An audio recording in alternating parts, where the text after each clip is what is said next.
So in this video, me and our content strategist over here, Akshat Nanaure, we are going to discuss about a few topics that we have over here noted down. These topics are given by our personal brand strategist over here, a new hire in our team. So let's get started with it. Akshat, where is clipping in the next 5 years? Where do you basically see clipping going 5 years ahead from now? Right now, it's useful for creators. It's slowly going towards the brands. The founders have started to notice it. Even VCs are getting into it. Clipping has started as a thing for podcasts, but then it has slowly merged into streamers, then it got into founders and more and more and more. Like I personally think like clipping isn't new, right? It's been going on for many years. It's just the name is changing and the topics are changing. I think in the next 5 years the clipping is taking a new shape. There wasn't any term for it to be called as clipping. It was just editing videos for someone. I used to outreach these US entrepreneurs that I will make videos for you, I will post on another page and you will get more reach. It was just a concept, didn't have any term. Then a few creators went viral recently during the lockdown. Then the clipping hype came and also in the earlier days, like the clipping was on YouTube. Like people used to post 2-minute videos and 1-minute videos earlier in the times. If a channel is posting long form content, it has its own brand. Now if a channel is posting only short form content, it has its own brand. It has its own place. It has evolved. And I think also Netflix has shorts. Even Netflix has short form content similar to YouTube Shorts. Opened the app yesterday and there was a reel section apparently. But what do you think? Where will it go in the next 5 years? Will celebrities use it? Will the founders use it more? It will be like more useful for the founders. I think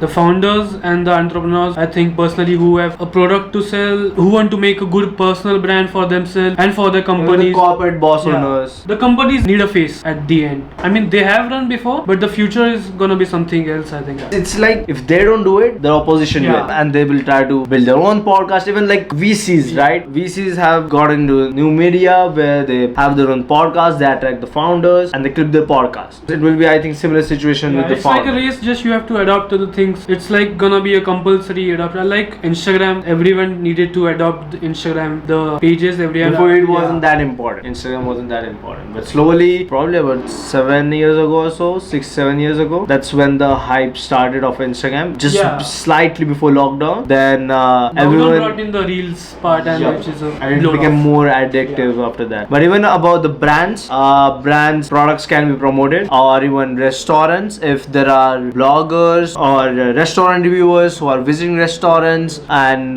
creating vlogs about that particular restaurant, let's say for KFC let's say for example KFC or McDonald's, if there is a new product launch in their particular branch, a vlogger comes in there, he makes a vlog and that can be clipped on a KFC fan page, even for products, right? Like phones and laptops, everyone reviews it. They have multiple reviews online. Let's take an example for a laptop. If one is reviewing laptop, he goes into the specs, he goes into the display and many other specifications. Even about cars, right? Even about cars. I mean, we have made a few videos. We are trying to get in touch with them. Actually made a few videos for the brands. So we have Oppo, KTM, Mercedes, so we have made a few videos for them. Every electronic brand we can do it. It must have a review. If the product has a lot of reviews online on YouTube, it can be clipped. The hardest part is getting in touch with these brands. So let's get to the next question. What can make us potentially number one in the clipping industry? Like I personally think we are already number one in India. Let's think about on a global scale. There is some competition out there for that global scale, right? I think they are at the top just because they started early. It's a very new space. What I think is the first person to have his own infrastructure, his own technique, and the first person to show it out there, his own infrastructure, will dominate the whole thing, which we are trying to do. We are trying to build our own infrastructure, our own methods, and we are trying to give it out there. That's what we think. That's what we are assuming, that if we keep on doing that, then we will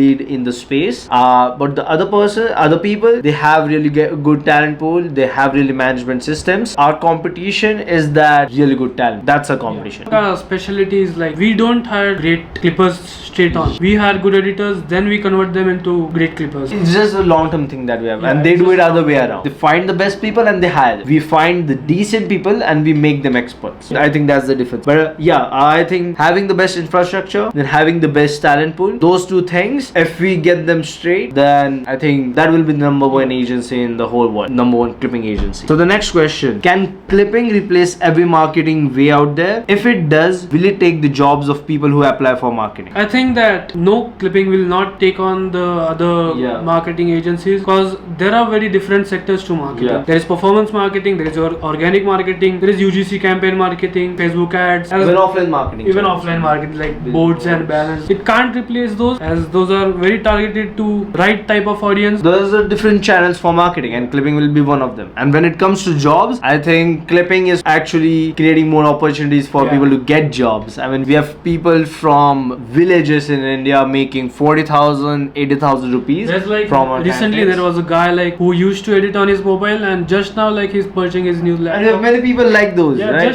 Probably right 3 to 4 people have done that. Like saying he's buying a laptop. Yeah, I even got a text. One of the clipper bought a bike. We don't know if it was complete from our campaigns, but if he's making 60,000, 80,000 rupees per month, it was probably from our campaigns too. And he has bought a mobile or a laptop something earlier. Then we have another dude who just bought a laptop of like 1.5 lakh, and we are paying out huge amounts to our clippers. The number one thing that we go with is paying our clippers well, because no one can steal our clippers. Then our plan is to just increase the average industry rate. The clients will be forced to pay us because they cannot afford our editors. We have put in those numbers in their head that this is the industry average, so they will stick with us because we are going to pay them the amount, and the clients will be forced to work with us because we are working on the industry rate only. I think we are paying everyone good, like even our housekeeper gets a good amount. Yep, I mean it's not just the clipper, everyone around us gets paid really well. Every person around us is happy, right? Yep. If we pay a little bit extra to someone, if it doesn't affect our profit, if it doesn't hurt anything, we are still going to do good. Then I think it doesn't hurt our margins too. Yeah, our margins are huge. Then why not just pay our clippers a bit more and everyone's happy. Everyone eats well. Okay, so the next question. What role can AI play in the clipping industry? I think right now the AI is pretty dumb, I would say. It doesn't have a full control. If we use AI to edit a video, it doesn't give us full control to edit that video. It can edit the captions, it can add the glows or color correction, or it can remove the pauses. It does the repetitive work, but at the creative side, it's a whole different story, right? Basically, it can make a video, it can just edit it. It cannot do anything more than that. It cannot go viral. Even about the storyline. Yeah, it cannot make a story like a human do. It cannot make that. And many people are just saying like AI will dominate the clipping space. They can make 1,000 clips in a day. Let's first clear the viewer psychology one. I'm an AI. I won't be able to understand what Akshat likes, or what Ankit likes, or Tejas, or Mahi, or some person out there will like. It's that AI can complete the repetitive tasks, but it cannot create its own storyline throughout the video. Exactly, we are now like AI is already there in the editing softwares,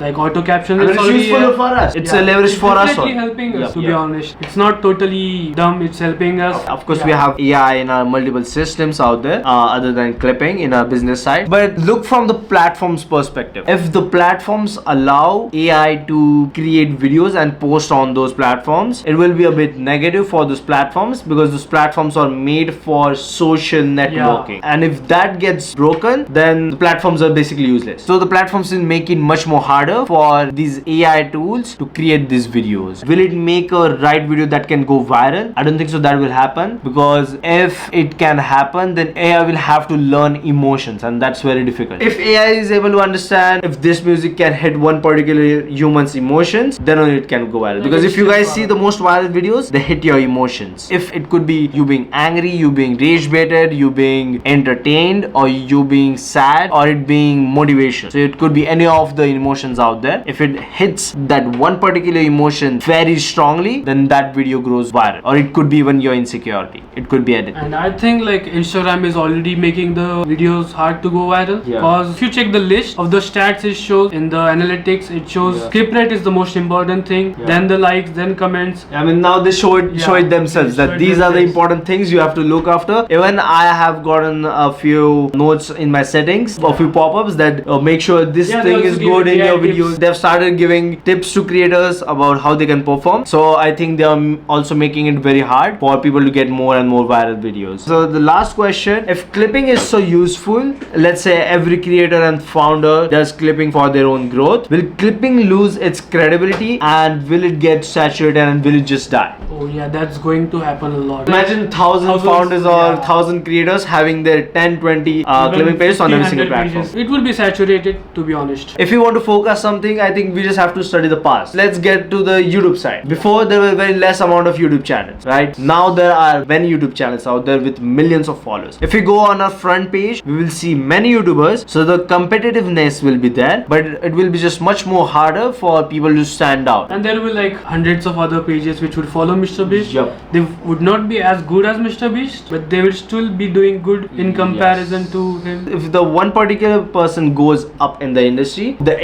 grows, he gets more people into the industry, and the other people in the industry also get carried up along with him. So I think it won't affect the market, it won't die, but it will be just that there will be more clipping pages. It will be just much more harder for Instagram will to be stand harsher out. on the clipping pages. Yeah, that might happen. That's the We main have a few concern. solutions for that. We won't talk about that over here because the competitors will try to get that. But yeah, so that was the last question. We don't think clipping will die at all. It will be just that the competitiveness will increase. It will be just more. It might take a new form if you think in next 5 years. One more thing, we have seen a lot of growth in the lifestyle content recently, right? Like this whole tech studies, the skull edits, everyone was doing it. Every single Miami guru was doing those clips, and it just got saturated. Now no one likes those clips. Likes the videos. And even if you remember in 2014, there was this like Dubai clips, high quality, ultra luxury clips that was very viral. Flexing the money type. That got saturated. The content keeps on changing, that man. Let's go before that also. There used to be quotes in bold text, and there used to be like these Korean songs, and there were just like A-rolls, B-rolls in slow-mo, and the content keeps on changing. It will be just that the person who cracks the uniqueness in the content, they will dominate the whole space and their whole vertical. So it could be a AI space, business, motivation, any niche. Like if you even see right now the edits which are going out, those are mostly the lifestyle content, the skull edits. Right now it's still even there, but in future it might be different. It would be like cleaner styles. Yeah, those who want to be unique, they'll find the unique styles. They'll just move along with it. So these were the questions for this particular video. If you want me to even answer a few more questions that you have, or if you want us to discuss more things with other team members, feel free to give us content ideas in the comment sections, and we would love to make more content for you guys.